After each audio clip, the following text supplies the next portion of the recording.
Bonjour, bonsoir à toutes et à tous, bienvenue dans ce deuxième numéro d'Écologue, le vlog de l'écologie. Vraiment, faudra trouver un slogan. J'espère que vous allez bien et que vous avez passé un bon mois de février. Pour moi, ça commence tout juste, à l'heure où je vous parle, on est le lundi 3 février. Et moi, pour ces 2 premiers jours de février, sur le week-end, je suis allé à Londres. Rappelle déjà que c'est possible d'aller à Londres, une chouette ville, une grande capitale où il y a vraiment plein de choses à faire et que si vous habitez on va dire plutôt dans la partie nord de la France, c'est assez accessible parce que c'est un train tout simple depuis Paris, l'Eurostar. Alors l'Eurostar, il y en a toutes les heures, le seul souci c'est que c'est assez cher. En revanche, si vous vous y prenez assez à l'avance, moi je le prends assez fréquemment pour pas très cher puisque les prix les plus bas sont à 34 € le voyage par personne, et si vous vous organisez bien, c'est tout à fait possible de voyager pour pas grand chose et donc d'aller à Londres pour pas cher. Pour y aller encore moins cher, et là c'est même plus compétitif que l'avion, vous pouvez y aller en bus, mais là pour le coup c'est vraiment plus long, alors que l'Eurostar ça va très vite. Bref, un week-end à Londres. Pourquoi je vous parle de tout ça? Je suis allé voir des comédies musicales. Moi c'est quelque chose que j'aime beaucoup, que j'ai même mis en scène à une époque de ma vie. Vous savez qu'il y a un sujet moi qui me tient beaucoup à cœur et qui est primordial pour la construction du monde de demain, c'est les imaginaires, et dans les comédies musicales que je suis allé voir, il y avait un petit peu, en tout cas était mentionné, peut-être parfois juste en toile de fond, mais en tout cas c'était quand même là, cette idée du changement climatique et des problèmes de la société. Et donc je voulais vous parler rapidement de 2 spectacles que j'ai vus. Le premier c'est Retour vers le futur, qui est une comédie musicale en adaptation du film. Bon là il n'y a pas grand chose à dire, si ce n'est qu'il y a une chanson notamment qui s'appelle Cake, comme un gâteau en anglais si je me souviens bien, et donc c'est quand Marty arrive dans les années 50 et il se fait accueillir un peu par les gens de Hill Valley, enfin bref, du patelin où il habite. Il croise des gens qui lui disent, de la station-service, qui lui disent hey, c'est génial, maintenant on a du pétrole et c'est trop cool et l'atmosphère va être hyper fraîche grâce à nos voitures hyper efficaces. Après il croise des dames qui leur expliquent que les docteurs expliquent que la cigarette c'est bon pour la santé et c'est bon pour la digestion et que du coup il faut beaucoup fumer. Et il croise un mec du bâtiment qui lui dit qu'ils ont découvert un truc génial qui va servir à faire maintenant à isoler les maisons, qui s'appelle comment ça s'appelle déjà, l'amiante. Voilà, bref, du coup il y a pas mal de choses comme ça, et aussi il y a plusieurs morceaux où Doc, le scientifique, dans les années 50, sait que donc dans le futur il va construire une machine à voyager dans le temps, et il s'amuse à penser au futur et il se dit c'est génial, plus personne ne sera malade, on va supprimer l'argent, tout va être formidable et tout, et donc en fait pas du tout. Voilà, donc bref, bon là c'est vraiment juste des détails. Par contre, il y a cette autre comédie musicale qui s'appelle Hadestown. Voilà, Hadestown, c'est une reprise en mode jazz du mythe d'Orphée et d'Eurydice, donc de la mythologie grecque. Ce qui est très intéressant dans cette reprise, c'est que pour le coup là il y a une vraie dimension sociale. Le monde est en 2 niveaux, il y a le monde où nous on vit, voilà, la Terre, et puis il y a le royaume d'Hadès, donc les enfers, où vous allez quand vous êtes mort, et Hadès règne sur les enfers. Et en fait il y a l'histoire de Perséphone, qui est donc une déesse, qui est la femme d'Hadès, qui vit 6 mois de l'année avec Hadès aux enfers, et donc en fait elle disparaît de la Terre, et c'est pour ça que c'est l'hiver sur Terre, et 6 mois de l'année elle remonte à la surface, et c'est quand elle remonte, c'est le printemps et l'été, et c'est l'opulence et tout le monde va bien. Voilà, ça c'est dans l'histoire de la mythologie. Et il y a cette idée dans la comédie musicale qui est très intéressante, c'est que Hadès en fait c'est un petit peu le capitalisme, l'industrie. Il y a beaucoup de références à Trump. Il y a une chanson où le Hadès dit, le style est très tyrannique, il dit voilà, on construit un mur pourquoi? On construit un mur pour rester libre, et tous les gens répètent en chœur. Voilà, ça fait très discours autocrate ou autoritaire ou voilà, fasciste. Et puis il explique à Perséphone, qui donc revient parce qu'il construit en fait des usines, et voilà, et c'est vraiment l'enfer, c'est des usines, l'exploitation des ressources, il fabrique des choses. Et donc il y a des phrases assez intéressantes que j'ai notées sur un papier. Alors je vous donne la traduction en français, mais je vous invite à aller écouter la chanson. Et il lui dit: ici je façonne des objets en acier, des fûts de pétrole et des automobiles, et je continue à alimenter ces fours avec les fossiles des morts. Fossils of the dead, ça fait référence justement aux énergies fossiles. Et Perséphone lui répond que pendant ce temps-là, là-haut, les récoltes meurent et les gens meurent de faim, les océans montent et débordent. Et là, dans toute la chanson, elle n'arrête pas de dire: ce n'est pas juste et ce n'est pas naturel. It ain't right and it ain't natural. Et donc voilà, dans cette comédie musicale, il y a vraiment cette idée de l'exploitation des ressources fossiles. Et là, pour le coup, c'est vraiment en sous-texte tout le long de la pièce, c'est pas un détail comme dans Retour vers le futur, et cette dimension sociale de l'inégalité, de l'esclavagisme, et du fascisme et du brainwash des peuples opprimés, quoi. Enfin voilà, c'est assez chargé, c'est très intéressant. C'est pas l'histoire principale, mais c'est vraiment en toile de fond tout du long. Et donc, si par hasard vous aimez bien la comédie musicale, je vous invite à découvrir Hadestown parce que c'est vraiment génial. Voilà, on continue. Transition. Alors maintenant, on est le mercredi 5 février, 2 jours plus tard, et aujourd'hui vient de se passer un truc assez ouf. Je vous montre.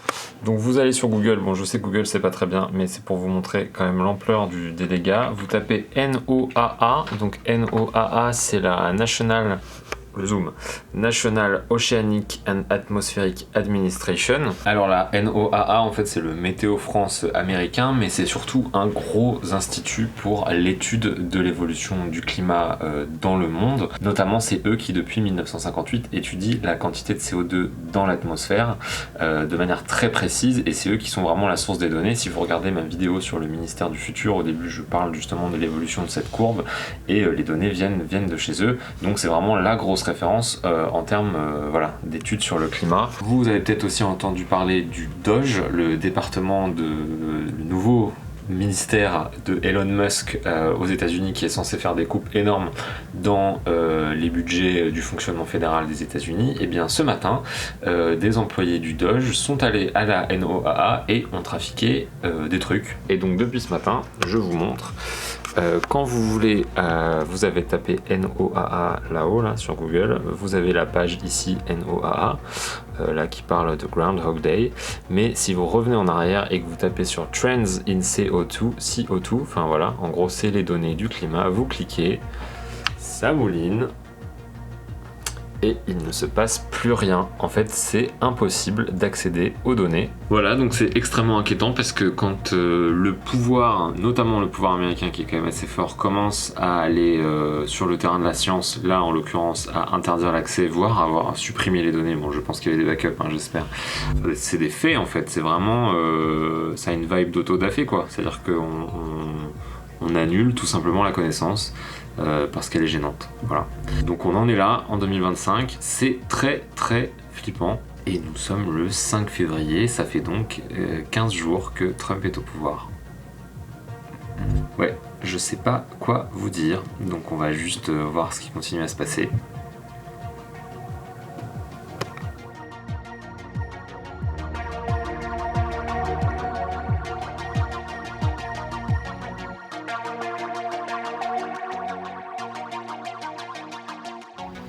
Et bonjour tout le monde, nous sommes le jeudi 17 février et il y a des travaux. Et ça m'a l'air safe. Hop là. Et hier soir, j'ai atteint les 2000 km sur mon vélo que j'ai depuis 1 an. Et donc je voulais vous partager cette bonne nouvelle. Donc moi j'ai un vélo électrique parce que mon trajet du quotidien est avec un fort dénivelé. Je traverse la vallée de la Bièvre tous les jours 2 fois, et avec un vélo mécanique je le ferai pas. Ah, je pleure. Il fait encore assez frais. Nous avons eu un hiver relativement normal avec du froid et de la pluie. Et c'est vachement cool, mais ça c'est à l'échelle de la France. En revanche, ce qui est assez inquiétant, je ne sais pas si vous avez vu passer cette information, c'est que, vous savez, on est rentré dans un cycle Niña. Donc il y a le cycle Niño et le cycle Niña qui sont des cycles qui durent plusieurs années à l'échelle du globe. Le cycle Niño, c'est un cycle où il fait plus chaud, et les cycles Niña, c'est des cycles où ils font plus froid, c'est des variations naturelles du climat. Et donc en fait, en 2023 et 2024, il a fait relativement chaud, et on a mis ça sur le compte du fait qu'on était en Niño. Et là en fait on est repassé en cycle Niña, et donc on s'attendait à ce que la courbe de température à l'échelle mondiale suive la rebaisse qu'il y a quand on passe en Niña, sauf que ça n'a pas été le cas du tout. Et ça c'est assez flippant. Disons que les scientifiques observent ça de manière... ils essayent de comprendre. Pour l'instant ils se disent que c'est un peu tôt pour tirer des conclusions, mais il y a une possibilité qui dit que c'est possible que ça soit un autre effet qu'on ne pouvait pas prévoir du dérèglement climatique. Et c'est pour ça qu'en général tous les scientifiques qui travaillent sur le climat appellent à la prudence et pas à faire de la géo-ingénierie ou pas à se dire qu'on va tout résoudre avec des technologies d'absorption du CO2 parce qu'en fait on ne comprend pas bien comment ça marche le climat, c'est trop complexe à modéliser et donc il y a plein d'effets qu'on peut juste pas anticiper et du coup il y a un camion poubelle et du coup il faut pas faire n'importe quoi. Ouais, je peux pas passer. Merci, hop là. Merci. Voilà, donc ça, c'est un peu une des nouvelles du mois. En parlant de scientifiques, on continue les purges aux États-Unis. Donc, je vous avais parlé de la NOAA. Hier, c'était, si vous voulez vous resituer dans le mois, c'était le jour où il y a eu la conf de presse avec Elon Musk, qui était au bureau Oval avec son fils là. Vous savez, il a un fils qui s'appelle XAE Delta 12, je sais pas quoi. C'est le nom qu'il a donné à son fils. Et ils étaient au bureau Oval. Et c'est Musk qui a fait une conférence de presse avec Trump sous les yeux. Et le petit garçon a dit à Trump t'es un nul, c'est pas toi le président, on va te virer ou je sais pas quoi. Enfin bon bref, c'est vraiment en train de tourner à une vitesse folle à la dystopie. Et donc hier on a appris qu'il était interdit de mentionner dans les titres d'articles scientifiques aux États-Unis toute une liste de mots dont femme, climat. Et qu'il y a un scientifique qui disait si je mets le mot climat dans ma publication, je perds mes subventions. C'est la suite de la suppression des données, quoi. C'est vraiment flippant. Et ce qui me sidère vraiment beaucoup, c'est que les médias en France ne parlent pas beaucoup de cette espèce de purge et de changement de l'État fédéral américain, quoi. Alors que c'est rapide, c'est violent, mais j'ai du mal à en saisir tous les... oui, je ne pédale pas parce que je ne fais que descendre. Et ce soir, il faut le remonter. J'ai du mal à en saisir vraiment toutes les implications, quoi. Et comme les médias n'en parlent pas, ça fait encore plus peur. Bref, je suis sidéré par la vitesse à laquelle va l'histoire en ce moment. L'histoire avec un grand H. On a l'impression de vivre un cours d'histoire en vrai, quoi. Tous les jours, il se passe quelque chose et ça change le monde. Premier arrêt du voyage. C'est flippant parce qu'on se sent un peu impuissant face à la marche de l'histoire. Voilà. Et puis enfin, je voulais revenir sur 2 événements qui ont eu lieu à peu près en même temps, un jour près, en France et en Suisse. Donc vous savez peut-être qu'en France, on a eu le grand sommet sur l'intelligence artificielle organisé par Macron. Il y avait Musk, je crois, qui était invité. Et bref, on a annoncé des milliards d'argent dans l'intelligence artificielle. Enfin bon, voilà. Si vous n'avez pas ouvert les journaux ou Internet ces 2 derniers mois, sachez que l'intelligence artificielle maintenant c'est la hype, un sujet dont on ne parlait pas il y a 2 ans. C'est la nouvelle course à l'espace en fait, c'est marrant comme on a l'impression de revivre des choses du passé, mais ça arrive très vite.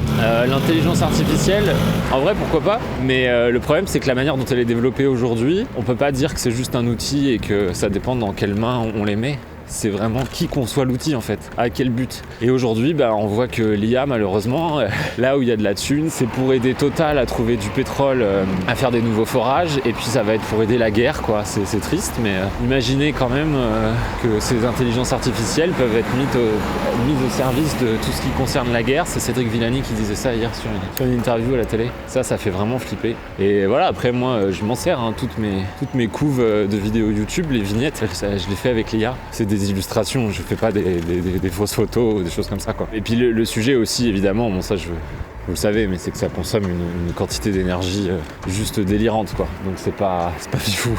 Disons qu'il y a d'autres sujets un peu plus préoccupants. Aujourd'hui, Microsoft a quand même relancé un réacteur nucléaire qui était en arrêt aux États-Unis juste pour alimenter leur data center. On est à ce niveau d'énergie consommée, quoi. Et donc en même temps que nous en France on était tout fiers de parler d'IA et d'être hyper moderne, et en Suisse, vous en avez peut-être entendu parler, il y a eu un référendum qui était proposé par un des partis écolos. La question était, est-ce que vous voulez inscrire les limites planétaires dans la Constitution? Donc est-ce que vous voulez que dans notre Constitution il soit écrit que on va respecter les limites de la planète? Incroyable les Suisses. Bon, alors ils ont voté non, c'était prédictible, mais je trouve, pendant que nous on organise des sommets sur l'IA, je pense que les Suisses ont eu le mérite de se poser une bonne question et d'ouvrir la fenêtre d'Overton un petit peu dans le bon sens. Et donc ça fait plaisir. Ouh, le bus il va pas être content, je suis sur son couloir. Qu'est-ce que je voulais dire? Oui, le non l'a emporté parce que en fait ça s'est transformé en débat politique entre la gauche et la droite. Et en fait je pense qu'il y a un vrai sujet, mais c'est toujours pareil, c'est un sujet d'imaginaire, c'est que le récit était beaucoup plus convaincant pour le non. Parce que si vous voulez, côté oui, on met les limites planétaires dans la Constitution. Il y avait un argumentaire scientifique béton qui était indestructible. On va devoir les respecter, ces limites planétaires, puisqu'elles sont physiques. Donc soit on les respecte de nous-mêmes, soit elles vont s'imposer à nous et ça sera violent. Et par contre, en termes de récit, le oui, c'était ça sera mieux. Et le non, c'était en fait, les gars, vous allez devenir pauvres, vous allez vivre. Il y a un député de droite d'un parti qui est même limite extrême droite qui a dit en fait, on va avoir la même économie que l'Afghanistan ou Madagascar. Est-ce que vous voulez vraiment ça? Un pays qui rentre dans le respect des limites planétaires, ça veut dire un pays qui est en décroissance. Et la décroissance, si elle n'est pas organisée, c'est pas simple. Je pense que pour le coup, les partisans du oui ont eu un petit déficit sur le récit. Je pense qu'il y avait une carte à jouer sur travailler moins. Là, je pense que c'est un argument qui peut fonctionner. Et là, oula, qu'est-ce qui se passe là? Oh là là. Et puis ce week-end, nous partons dans une destination pas trop loin de Paris. C'est un départ en train et je vous laisse me dire dans les commentaires si vous reconnaissez la ville. C'est parti pour le voyage!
Formidable.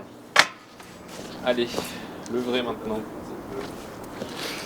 Bon voilà, on arrive à la fin du mois de février. Là j'enregistre, on est le lundi 24 février, il est 16h. Je fais la conclusion maintenant parce que il fait beau, je suis dans un joli cadre et c'est très agréable d'être dehors. Bon le mois de février a été un mois compliqué. On va dire l'actu internationale vraiment n'est pas simple. Évidemment il y a le réchauffement climatique, il y a la chute de la biodiversité, il y a tout ça et en plus se rajoute la guerre quoi, et puis le fascisme, donc c'est vraiment pas simple.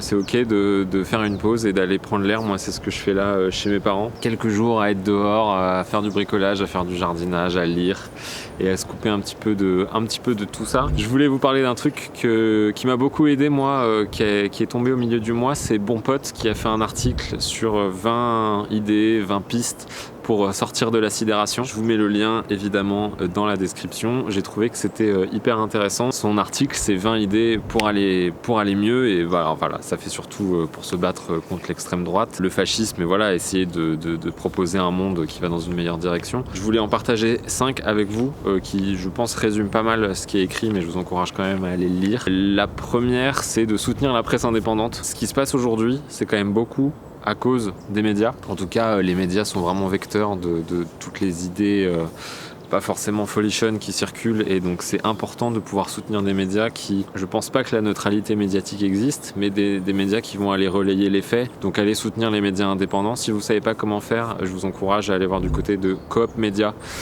qui est une coopérative de médias un peu engagée dans les sujets qui doivent vous intéresser vu que vous regardez cette chaîne. Donc ça c'est le premier point. La deuxième chose, c'est de reprendre la stratégie de Steve Bannon. Donc Steve Bannon c'est lui. Fight, fight, fight!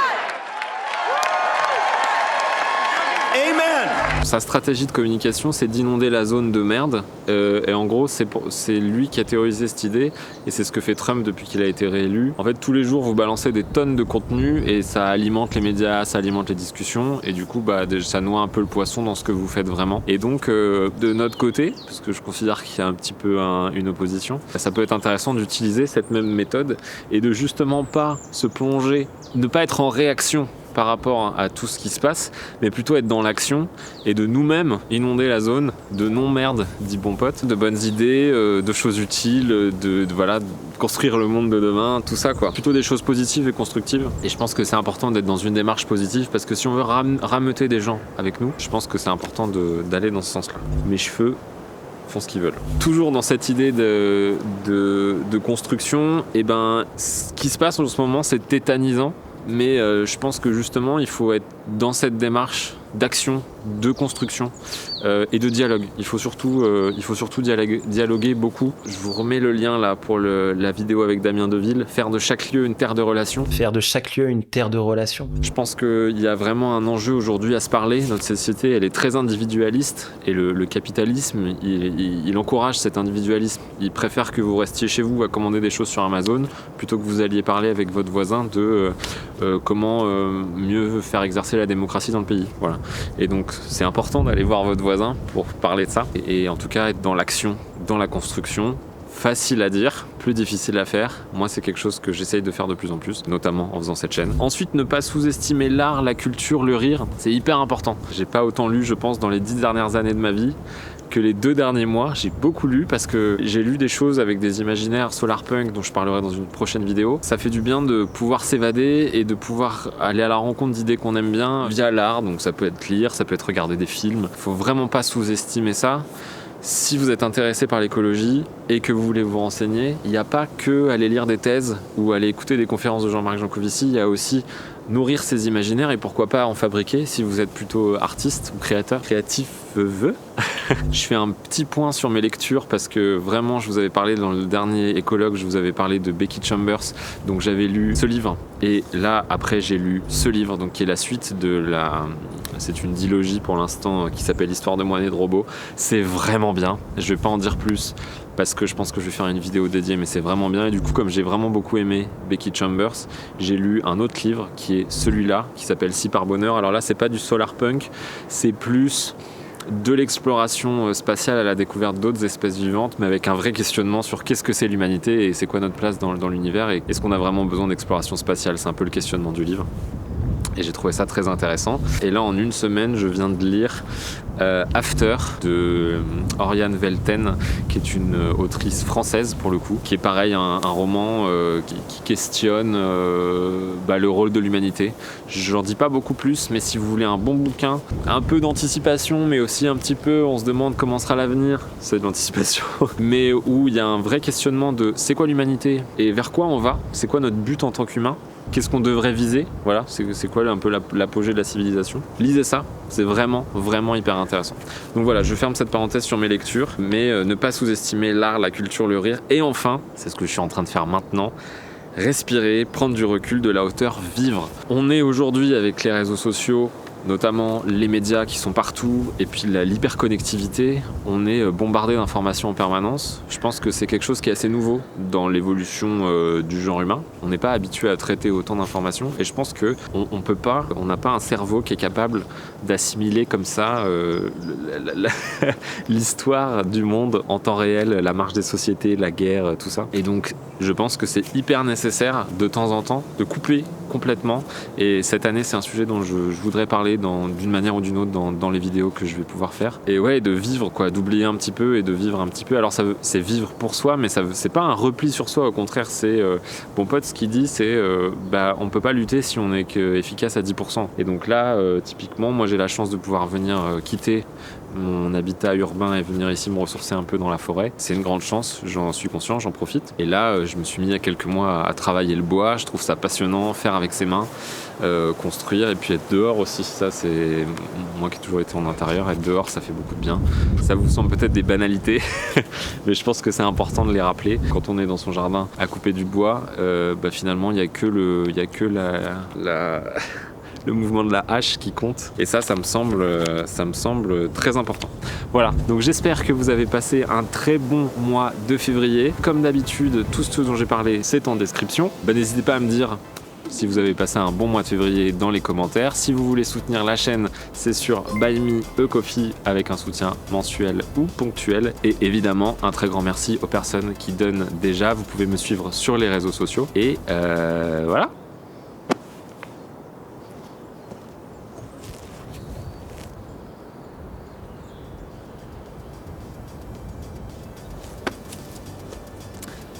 Non, voilà, je vous donne rendez-vous au mois de mars. Salut!